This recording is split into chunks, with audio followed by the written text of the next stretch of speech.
You're going to have a 25-year-old National Guardsman, and the boomer is going to say, we control the bank accounts, we control the flow of resources. If you want to feed your family, you're going to work for me. And they're going to say, okay. What you're talking about is the same calculation as aging. And sadly, both of them are hitting us at the exact same time, where aging will naturally end up in an issue where you have a small young population working to support a large elderly population. And the young population will get intensely resentful about that, especially if you look at the boomers have done very financially well for their whole life. And so you're asking Zoomers who have basically been screwed over their whole lives to support the boomers' retirements. And so that's going to end up becoming a massive issue. And oh, bro, they're going to say no. Yeah, exactly. And the Zoomers are going to have the military power too, because they'll be the people with the guns in the army. And so that's going to get ugly. Well, I don't know if I agree. Yeah. Boomers are going to control the military because of their accumulation of base assets, right? So you take a look at like Venezuela. You're going to have a 25-year-old National Guardsman, and the boomer is going to say, we control the bank accounts, we control the flow of resources. If you want to feed your family, you're going to work for me. And they're going to say, okay. But you will have revolutionary Zoomers who are going to say, I am done doing labor for you.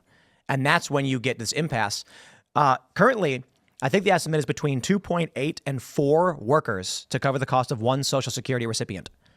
So as we have an aging population and a depopulation at the same time, this is another reason I think Democrats want to bring in as many illegal immigrants as possible to bolster the tax base. Yeah. Because if you get to that point, which they're estimating 2032, where Social Security becomes insolvent and they can only pay out what goes into it, there's going to be a lot of very angry boomers and older Gen Xers who are going to be saying, I paid into this. I deserve it. It's mine.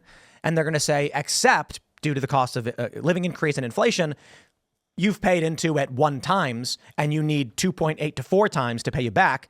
Now you're asking young people to do labor for you. There's no answer there. Yeah. The conflict becomes powerful elites who control structures and can influence and guarantee food and resources to younger people who fight and younger people who fight. Yes. No, I totally agree on the generational conflict matter, but I don't know if we will have a civil war between the boomers in the villages versus the blue-haired Zoomers. Maybe we could have that, but I do agree with your point that whoever pays the military, that's who they're going to serve. And it's going to be the boomers and Gen Xers serving them. But on the automation, I actually have to give some defense of automation because a lot of these jobs that are going to be replaced by automation, that's what we're bringing in the illegals and immigrants to do. I mean, I don't know about the local Taco Bell, but you can go to a lot of Taco Bells, even off the interstate in rural areas, and you'll see somebody who barely speaks English at that job. And you'd probably be, actually, I'd much rather have an AI kiosk to help me there. And that would also, a lot of these people, if they're like, they don't have a job, then they'll go back to Guatemala. So I think actually there are a lot of Americans who are hurt by this, but a lot of the Americans who are hurt are already on the welfare system as is. Now, there's some things that negative that would be impacted, but there's other things that would be positively impacted. Now, on the point of the economic problems, I mean, we've had several severe economic problems throughout our history. You know, throughout the 19th century, Panic of 1837, elsewhere, there was times where people had all their savings wiped out and they could no longer feed themselves. And this was even the case in the Great Depression. People were legitimately starving. The thing about America is that our poorest people are able to be obese, that they're eating too much. And they don't have to worry about food and water. Now, they do have to worry about where they're going to sleep at night and this, but they'll also even have iPhones and all these trinkets that, you know, the poor people who are literally starving in Africa could never dream of. And going to your point about the, you know, with the debt, individual people having debt and all these problems, and then civil war solving that, but that's on the individual level. An individual himself cannot start a civil war. It has to be a large group. And so if a large group, you know, it'd have to be like a state of something, you know, a sizable amount of people, millions of people who all have the same problem, and then saying, okay, this civil war, we're starting that. And generally, if you look at past conflicts, it's either that they feel that their rights are being denied, or that they would like independence for their spot of land, or that there was this grave insult that the majority population of the government paid to their culture of some sort, then they would go along with it. But when these individual problems, bankruptcy or whatever, or a lot of these solutions for these individual problems is bankruptcy, but you're suggesting it's actually civil war is the better solution for those problems. I mean, bankruptcy doesn't solve that you can't feed your two small children. True, but I think in America, pretty much, I mean, the thing is that people find a way to feed their children, whether it's food stamps or anything. We have such a system that we don't really have to worry about the mass starvation of a level that we did in the 19th century. And I agree with that. My point is saying that when we get to the level where more people have to pay into benefits and do work, when the majority is receiving these benefits, the system is inverted and it can't sustain itself. Then you're gonna find perhaps it's a simple economic collapse. It doesn't necessarily mean everyone's going to go start fighting, but it does mean the system is shattered. Yeah, it could be a collapse. I think a collapse is a better way of saying it, but we don't know what would happen afterwards. I mean, it'd probably be roving bands of gangs. It's like the Roman Empire with these war bands around. The fall of the Roman Empire is basically MS-13 and Hell's Angels and these gangs just fighting it out over the remnants. The factor that I believe is on top of all of this is that with all of these issues we are describing, not one single one being a guarantee of civil war, you have to factor in that there are two distinct moral worldviews between the right and the left. And when these problems, when the system collapses, when there's an inversion, when you look at the willingness to engage in violence from the left already, then you basically have not one moment, but you have ingredients in a single cauldron, which could be civil war. And again, that's why I'm saying I don't know that I agree. I don't agree that by April it's 1,000 dead people. That being said, the Summer of Love was something like 36 deaths. And that was a period of 4 days. Yeah. So if we get something like that sustained every 4 days, 30 plus deaths, I don't know, we're going to get to 1,000, but we'll certainly have hundreds.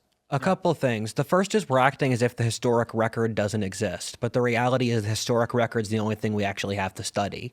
And if you look at the historic record, war is completely normal. If you want to bet over someone's life whether or not there'll be a major war, you should always bet there's going to be a major war in every lifetime. And keep in mind, the bloodiest events in history all occurred within living memory. People who fought in World War II are still and lived through Stalinism and Nazism are still alive today. So we're not better people than we were 70 years ago. And war is how many really of those normal. wars have happened within Western Europe and the homeland of America? We've had wars several all throughout the Third World, but how many of those wars have taken place in the West? World War II. Real quick, sorry, I did some math. If you're saying that by April there will be 1,000 dead, is it fair to say you're including the month of April in that equation? Yes. Like, let's say the end of April? Yes. If starting today we had a Summer of Love style level of violence and it has to start today until the end of April, that would be 1,645 deaths. So if we were to cut that by a third and remove 2 months from the equation and start from the end of December, then Rudyard's estimate makes sense if we get Summer of Love level of violence in December. 1,000 deaths is also nothing. It's difficult to convey that point, but you look at war, and let's say there's a very basic supply chain breakdown.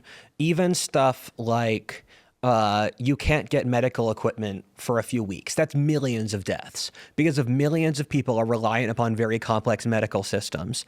If Los Angeles, the port of Los Angeles gets blockaded for a few weeks. Who's blockading it? So let me finish the point. I'm sorry, I got to pause you. Yeah. I did the math. Yeah. I asked ChatGPT if we were trying to, I said, assuming that the end of April is the end of this calculation, Yeah. on what day would violence have to begin in order to reach 1,000 deaths by April? And do you know what that date was? January 6th, 2025. Let's see what the fates say. Yeah, what? That I did not We see might coming. have a profit here. I mean, the way war works is, and we're acting as if the world is mathematical and reasonable and rational, and the world really isn't. World War I, there were no deaths, and then 500,000 men died in a few hours. And if there's a war, and we forget how big population numbers are, we could easily have 20 million deaths because you starve out certain cities, you bomb certain areas. people keep in mind the part of Germany where my ancestors were from in the 30 Years' War, 80% of their population died. Stuff like that's not unreasonable because supply chains are so interdependent and complex. You could very easily have cities starve. People would have no food. They'd have no idea how to forage. Medical equipment's incredibly a lot of people have medical conditions that require very complex supply chains.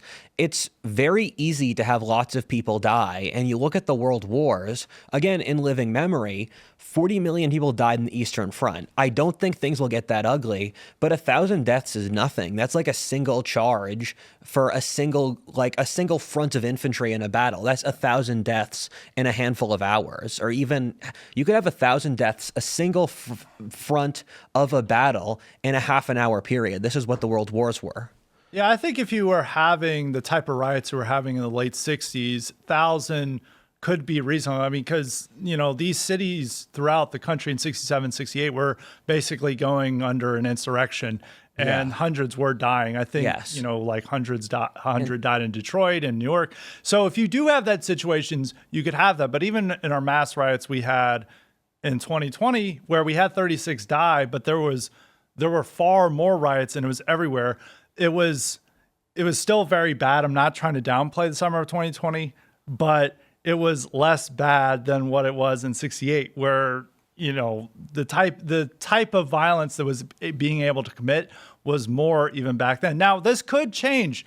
Maybe this happens after the election in 2024, but who would be committing this violence? And the people who would be most worked up about the election, say if Trump wins, would be middle-aged cat ladies. It would not be the urban population that you need that were waging this insurrection back in the late 60s. And even now when people go up and there's enough man on the street interviews with local blacks in Chicago and Detroit, and they're like, I like Trump. They're like, I don't know if those people are going to be rioting. But that's not real. Their votes aren't real, but I just don't think that they're not that angry about these Trump. videos are not including the Kamala voters. They're intentionally asking 10 people and then showing the 5 Trump voters. I think the majority of those areas are 100% going for Kamala. And a lot of those guys who are saying they're voting for Trump, their ballot has already been cast for Kamala. But I'm just saying that they don't seem that upset by Trump. That's my main point. But understand, you're talking about selectively edited videos to make a point where, and I've talked about, there was one recently that went viral where it's a guy working at a gas station and he asked the young black men coming in, who are you voting for? And you can see in the background, there are other people, but for some reason never appear in his video because he's showing the Trump supporters. And it's fine if you want to say, look at these black men I met who want to support Trump, but they're not including the Harris voters, which is the overwhelming majority in those areas. Additionally, just because there are cat ladies who overwhelmingly vote in one direction doesn't mean it's reasonable to assume they'd be the ones fighting. Well, they were the ones that were protested immediately after Trump that's meaningless. won in 2016. What matters is control of assets and the means to control a young person who is capable or willing to fight. Then there's also, if you live in, this is interesting. When you look at that movie Civil War that came out earlier in the year, the map they drew shows West Virginia as part of the federal apparatus. Well, that didn't make sense, right? Why would West Virginia? Because West Virginia is territorially locked and would be conquered in 2 seconds. Now, to be fair, West Virginia probably would not be conquered in 2 seconds because it's mountainous and very hard to move through and gain control of. But because of its proximity to D.C., it's going to be left. It's going to be Democrat. West Virginia is the second most Trump-supporting state in the country, but it's going to be one of the first moves made by federal authorities in the event of any kind of state dispute. I'm not saying that's what's going to happen. I'm saying that's why the movie predicted West Virginia would be aligned with Virginia and Maryland because of proximity. So my point there is cat ladies are going to sit there and complain, and then they're going to vote, and the politicians are going to say, these are the allocation of resources. Then there's going to be a bunch of Zoomers who are like, look, man, I'm in the National Guard and I live in Maryland, and they're ordering me to do this. Cat lady's not fighting. Yeah. Thanks for watching this clip from the Culture War podcast. We're live every Friday, 10 a.m. to noon, so subscribe and come hang out.